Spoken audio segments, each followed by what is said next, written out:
Hi, everybody. It is my honor and privilege to be here before you, and I appreciate the invitation to share my UU journey. Last week, our folks were inspiring, to say the least. And so I want to follow maybe in those footsteps and present to you at least, hopefully, an interesting journey. So I will present it to you now. Our daughter came home one day and asked when she would get to wear a white dress for her first Holy Communion. Nonplussed, Margie and I began looking for some sort of solution. Well, truthfully, mostly Margie. She grew up Jewish and I Catholic. We were both lapsed, and I was content sleeping in on Sundays following intense weeks of building a career at MasterCard. Margie eventually found a place just 7 blocks down the street called Elliott Chapel, which boasted a comprehensive religious education program for kids. We both wanted our children to have some religious background, and we decided to take them there and try it out. Well, honestly, she decided. I wasn't all that interested, so I continued to sleep in on Sundays. About a month went by, and it was around late May. We discovered that this church took the summer off from formal services. Strange, we thought. But I decided to try a service before they shut down. As luck would have it, the minister was not in the pulpit for this service, and a very talented family held the stage for an hour, playing classical music together.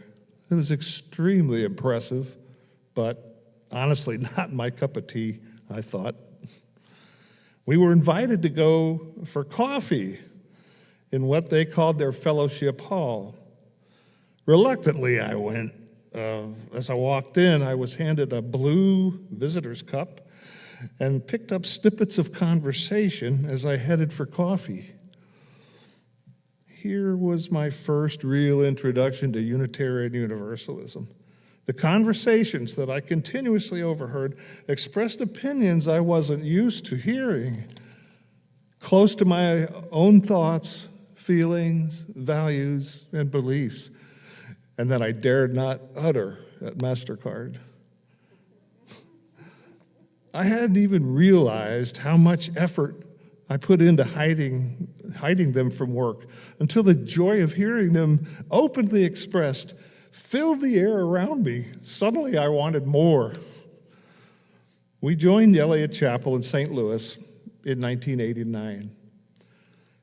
Our minister, as it turns out, had served the church already for 20 years. John Robinson was a native New Englander and a Republican. So he kept us on the straight and narrow concerning diversity, not just racial diversity, but diversity of opinion. That was very important to him. During our time there, I involved myself in multiple activities and realized eventually that I was getting more out of the church than the kids were. Margie and I attended a rigorous 6-week UU 101 curriculum where we met church founders. The church was founded in 1956, and learned about UU. I was immediately recruited to chair the Religious Education Committee with the siren song, if there's really isn't that much to do, there's nothing really hard about it. Not so. Elliott Chapel has a comprehensive RE program with, at the time, over 200 children in it. We taught in trimesters, and parents were obligated to pay $30 and teach at least 3 trimesters while their children attended. I ended up teaching many more.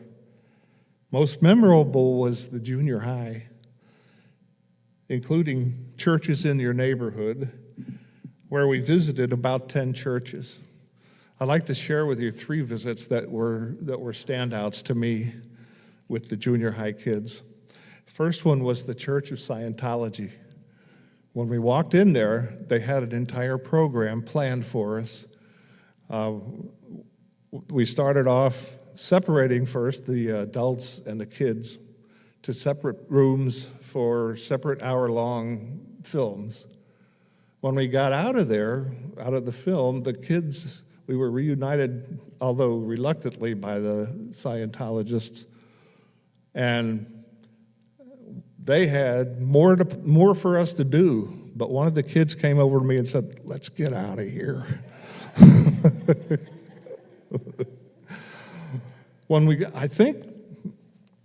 I think the kids were actually scared by Scientology. I think that scared them. They didn't like their regimentation. The second church we went to that I remember, this is just not in order, but it was a second church I remember, was Jehovah's Witnesses. And when we went in there, we ended up in the center aisle about halfway down from the pulpit. And the children listened attentively as the service got started. And when it came time for the minister's sermon, they were listening just as attentively. And about halfway through, the minister took time to define the role of women as serving their husbands and obeying them. That was it. The girls got up and walked out, and the boys followed right behind them. And then we followed them. And when we got outside, my daughter said, "We're having nothing to do with this." So the third one I remember was a Black Baptist church. And when we got there, they were just so excited to see us. They were excited as could be. When we got inside, they had cleared off the second row behind the front, close to the stage, and the whole row they kept open for us and invited us in. They all welcomed us. They had us sit down, need water, anything, just anything. They were really excited to see us. That intrigued the kids. So as we started the service, they began to notice people clapping and singing, and an occasional amen here and there, and just a joyous time. And eventually our kids thought that this was cool. And they started getting up and singing and dancing and clapping too. They thought it was just as cool as could be. So they had a wonderful time at that service. Even us adults eventually got up and at least clapped, although they were much more uninhibited than we were. And when they got out, they wanted to know more about that church. So that was churches in your neighborhood. The second program that we did with the junior high was something called Boston Bound. Every other year, the 7th and 8th graders took a trip to, or they did fundraising, odd jobs, to raise money to visit New England and a UU retreat. That area, as everybody probably knows, is the cradle of UU. And we went to various churches, famous grave sites, and since we were on the Atlantic, trips to the beach where they found out how cold water can really get in June. So I witnessed the bonding of those kids. It was a beautiful thing to see. They worked out issues. They became better friends. They participated in decision-making about some group activities and did other activities together. When we joined UU, I realized I craved community, and finding like-minded folks began giving me that. Slowly, though, I began growing from me to we. I was drifting from thinks just like me to open to new thoughts and ideas, and I was discovering a lot more about who I really was, who I really am. At MasterCard, I traveled to 4 of the 7 continents, notably Singapore, Australia, Belgium, South Korea, Japan, Thailand, Malaysia, India, Canada, England, France, and Taiwan. Yet, I wasn't really happy there. When at the office, I'd look out the window and dreamed of being out there in the world instead of behind a desk. The entrepreneur bug bit. Margie and I decided to jettison the jobs and buy a franchise in Florida called Candy Kitchen. We were now empty nesters, and we left behind St. Louis and our beloved Elliott Chapel. Would we ever have another church home? As we concentrated on building our franchise, we were visited in the store one day by a man named Alec Craig, a UU minister from UU St. Petersburg. We mentioned that our store hours kept us from being able to attend to services, and we miss community very much.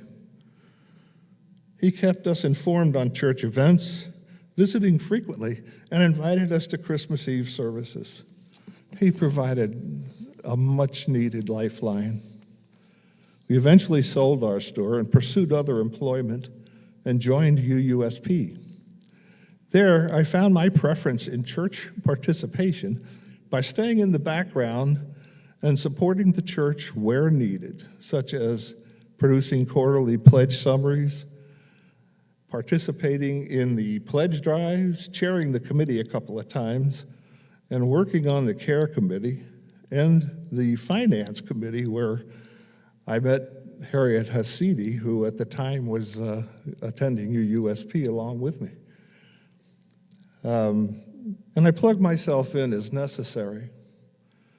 We stayed at UUSP for 10 years until a political upheaval left us looking for another church, and we turned our eyes to UUC.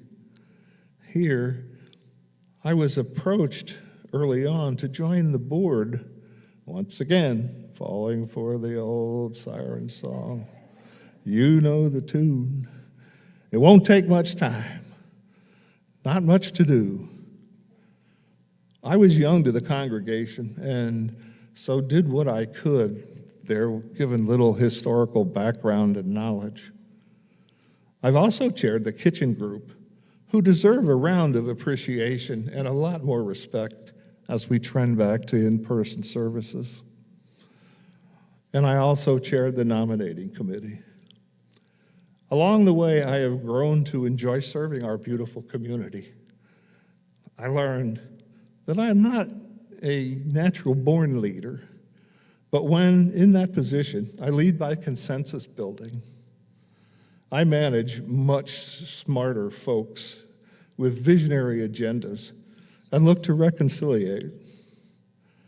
That way, my decisions occur only when consensus cannot be reached. Easy peasy, right? The pandemic crapped my style, and I battled a resurgence of my cancer, putting me in an immunocompromised position.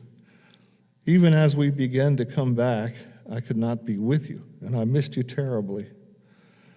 I became isolated and a little lonely, but Zoom saved me. I got the chance to be with you every week and to see some of you remotely.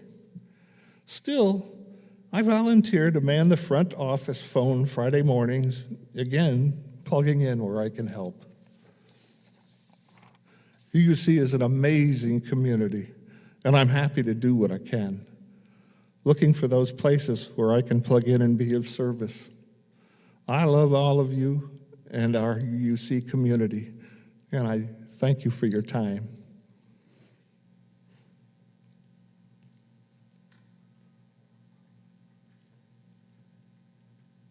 Wow, that was amazing, Mike. I really enjoyed all of the presentations about how we got here. Excuse me a minute. When you wear hearing aids, glasses, and put a mask on top of that.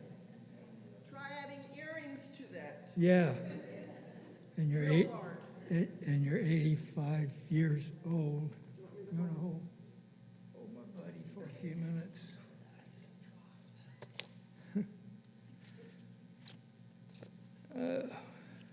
Okay. Good morning, and thank you for giving me this opportunity. I am new, not to the world, but to this particular endeavor. I do have a little caveat first. When my children were growing up, we used to go places where they could play games, at Chuck E. Cheese's and those types of places. And they had this machine that looked like a telephone booth, and it had a bunch of toys in it. It was glass all around, and this little grabber that dropped down and picked up toys. And so they'd put their, back then, I guess, a dime in it, and drop the little grabber down, and it never got the toy they wanted. And so they'd come get another dime and try it again. I'm sharing that with you because that's the way my vocabulary is now. I've got this big reservoir of words in here somewhere, and the picker goes down, and I don't know what it's going to come up with half the time. So bear with me if there's a little bit of silence or a strange word that comes out, and we'll both experience that at the same time. I've written this out, which for most of my life has not been the way I've done talks, but I don't trust my little picker, so here we go. When I got to sit down to write this out and to think about it, I discovered that how I got here is way more complicated than I first realized. And so I had to think about how I grew and how my philosophy changed from when I started life to now, that got me increasingly more flexible and to this wonderful institution that I've discovered, the UUC. I was born in Hanson, Massachusetts, which is a small town at the base of the Cape. And in this little town, everybody bought their groceries at Balboni's grocery store, and everybody bought their gasoline at Balboni's gas station. My grandfather, on my father's side, was an Italian immigrant. He came over and started peddling fruit. He did that long enough to build a store big enough that had 3 apartments in it. And so the family lived in that house together with the store downstairs. In fact, the town was almost all Balbonis and Catholics. I had aunts and uncles everywhere, grandparents. I could walk from the house to where they were. I was literally in an Italian nest. And so it was an extremely comfortable place to start my world. But then when I was in the 4th grade, my dad suffered a series of heart attacks. And like one of the other presenters that I heard earlier, the advice was go south and find warmth. And my grandfather on my mother's side said, no, don't do that. It's all swamp. You're going to get eaten by alligators, and you're going to have... That was the vision in those days of Yankees about what was going on in Florida. It was just a vast swamp. We moved to Tangerine, Florida. There were no Catholics in Tangerine, Florida, and almost no other people. So I finished the 4th grade. Tangerine's near Mount Dora. I finished the 4th grade in Mount Dora. And all I did in the afternoons was climb in orange trees and eat tangerines, and there just weren't very many people around. We moved from Tangerine to Sanford and a couple other places, and eventually found Ocala, where my dad found work that he could do and support the family. And Ocala had a small Catholic church. We became members of that church. There were not very many Catholic high school students. The Catholic community was quite small, which was bad enough, but they didn't know what a pizza was either. That was kind of a Yankee thing at the time, or at least an Italian, New England kind of thing. And even then, you had to go to a restaurant to get a pizza. There were no Pizza Huts or any such things as that. I was fortunate. I played football, and the head football coach was Catholic. So when we had our football, it was, Friday night lights kind of stuff. And we always had our football games on Friday. And Friday for Catholics back then especially was a special day. And we looked for fish, or actually just didn't have to eat meat, but fish was what we were supposed to eat. So he took care of me and saw that I got a meal that I could eat on our football nights. Yeah, just as an aside, I was a 220-pound tackle, but I was taller, and that makes a difference. The Army helped get me out of that 220-pound era. My first real growing up, what I want to share are some incidents that I think changed the way I looked at religion in the world and helped to get me here. And the first real one, I was still in high school, and my homeroom teacher insisted that we have a student-led Bible reading every morning, along with the Lord's Prayer. And again, being Catholic, I'd never seen a King James Bible. I had my missal, and I enjoyed going to church, and it was Latin on one side, English on the other, and I was kind of bummed when they stopped that. But I didn't know how to pick something out of the Bible to read to the class. And that was an experience that was traumatic enough to me as a high school student that all through my professional career in education, I made it a strong point to protect kids from religious dogma, from unintentional religious dogma. It got me in trouble more than once. And I'm very afraid today of what's happening with the opportunities for religious right to gain access to our kids. The kids don't need that kind of experience in school. But anyway, that was one of the episodes that kind of a bend in the road for me.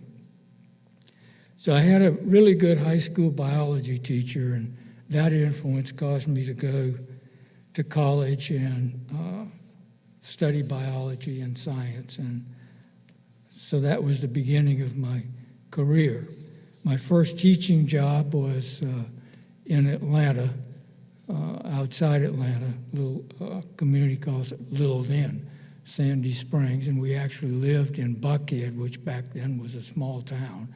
Now it's unbelievable in terms of size and population. But I was at Sandy Springs High School when President Kennedy was shot, and that was one of my most vivid experiences in a classroom.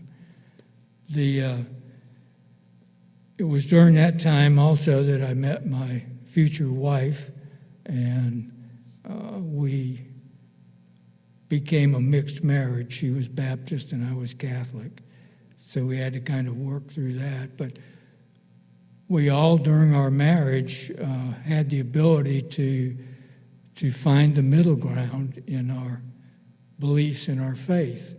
So where we started out thinking we'd be married in the Catholic Church, and I actually lived in an apartment right across in Buckhead, right across from the Catholic Cathedral, and on the other side of the street was the Episcopal Cathedral.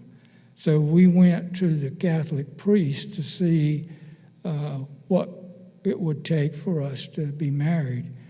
He was not a very kind person, and he had very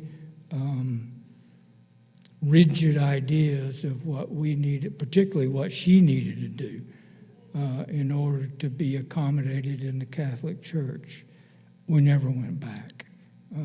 That was the beginning of our looking for a different church. We found the Episcopal Church and were able to be happy for all of our married life.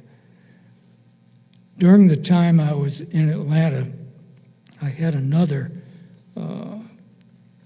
in my little high school, well, by then I was in college, a traumatic experience. One of my friends from college, who also lived in Atlanta, and I got this idea that, we've never been to a KKK meeting. And they were having the national KKK meeting at Stone Mountain, Georgia, which was right there up the road. So Russ and I decided, well, that'd be kind of fun to go to.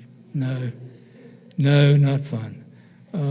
We found ourselves in the middle of hundreds of men in white gowns and caps, Bible in one hand, cross in the other hand, and the most vulgar language I had ever heard about everybody who wasn't a white Protestant.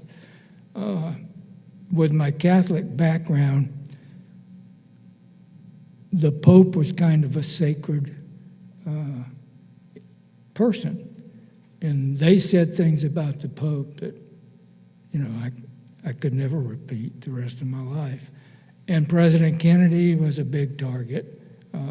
But the feeling they created for Russ and I was fear. We were clearly afraid that we wouldn't get out of there. If they figured out who we were, we wouldn't get out, because we were both Catholic at that time.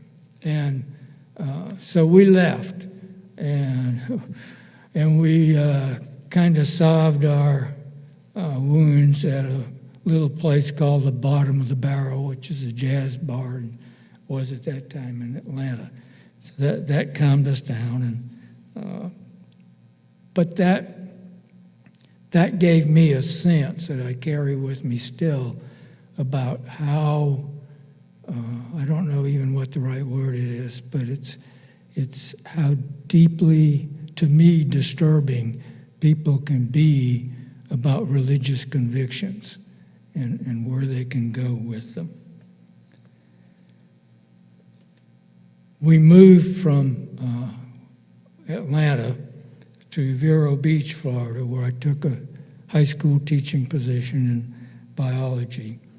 And my first real activist activity was I was only there about a year and a half, and the infamous statewide Florida teacher walkout occurred. And of course, being young and with high ideals for my profession and deep concerns about how teachers, even back then, were being treated and lack of supply, all that stuff. So I walked out of the classroom, and we used to go to Okeechobee, of all places, for our meetings. It was statewide, schools closed,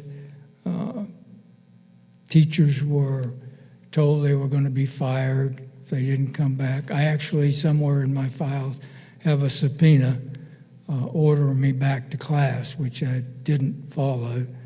But fortunately, the strike was settled before I got jailed, and went back to work, and in fact was the teacher of the year for that county that year. So I guess the kids understood, even if the adults didn't understand. I moved to Marianna, Florida, to teach in a community college.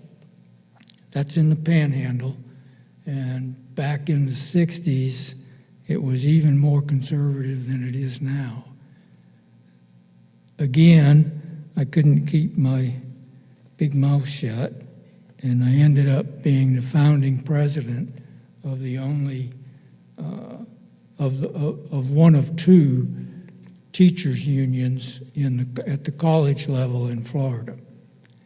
That didn't endear me to many people either, not to the administration in particular, and the community wasn't real happy about it. I was kind of known, in fact, on the radio, they would refer to me as that foreign organizer with a funny name. I think that was because they couldn't say Balboni. And that experience, along with the one with the teacher walkout, gave me a feeling for helping in an activist kind of way, taking some risks to help people get where they need to go and make a difference in the community.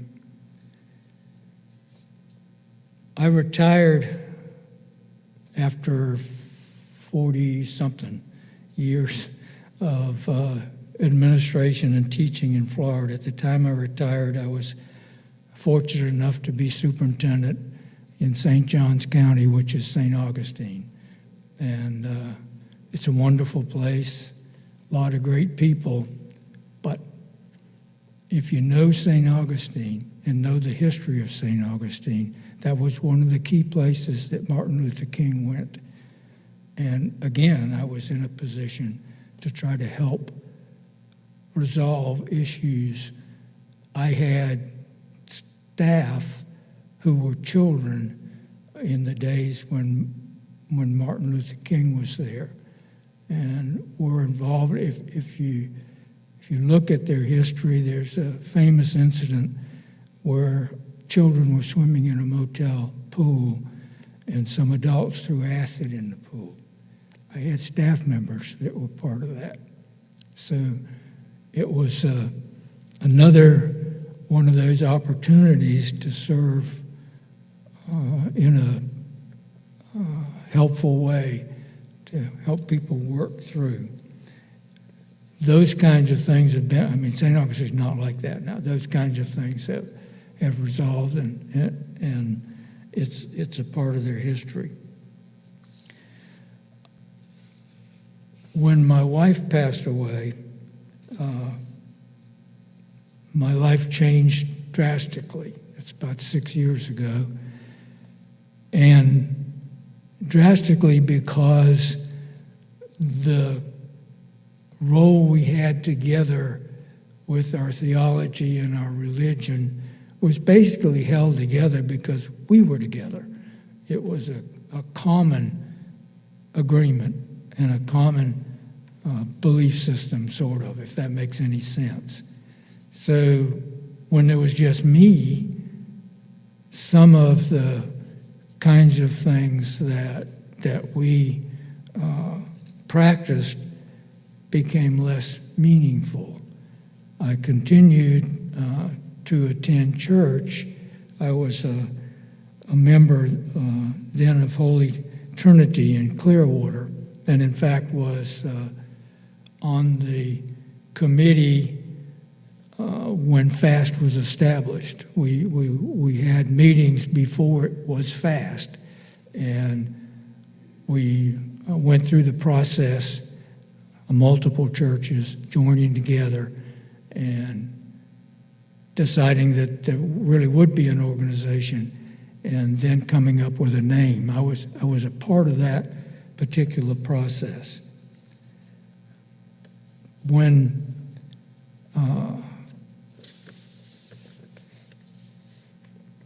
I went several years without really going to church, but was still paying attention to growth in my thinking and in my concept of religion and so forth.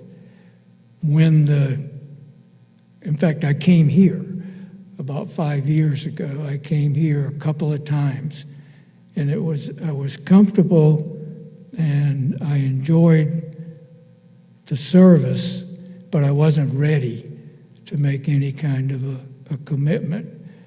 But what stuck in my mind, strange as it might seem, was at the end of the service, the last line that's up there, it says, respect the mystery.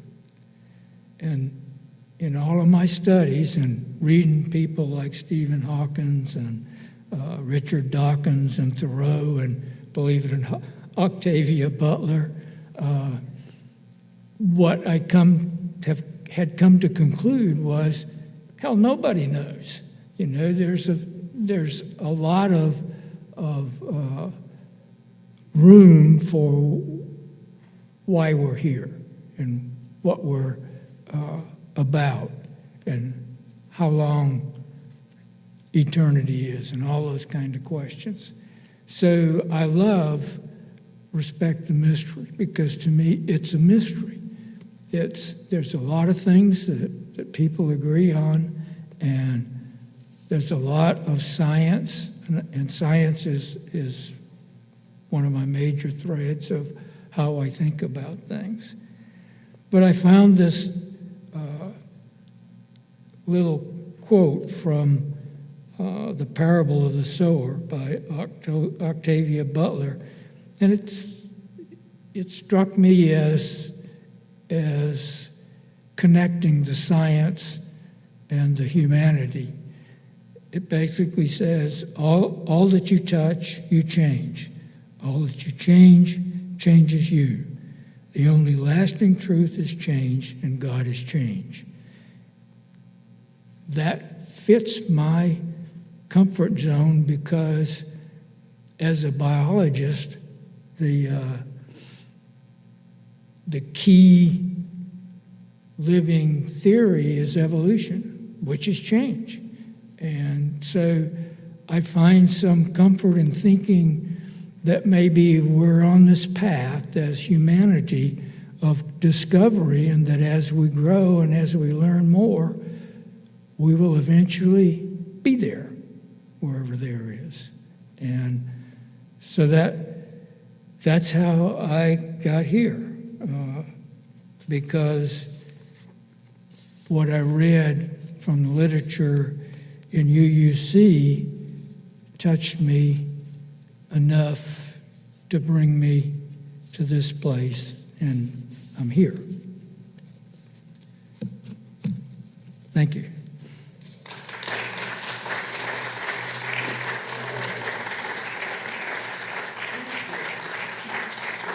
If you'll indulge me just a couple of minutes, I was always taught you end things on a happy note.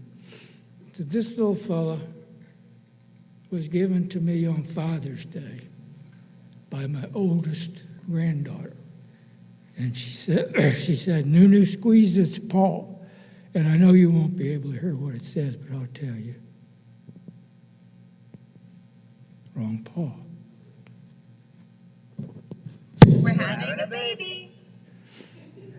What did it say? I'm having a baby. So in January, I will for the first time be a great grandfather. I'll have a great grandson. Thank you.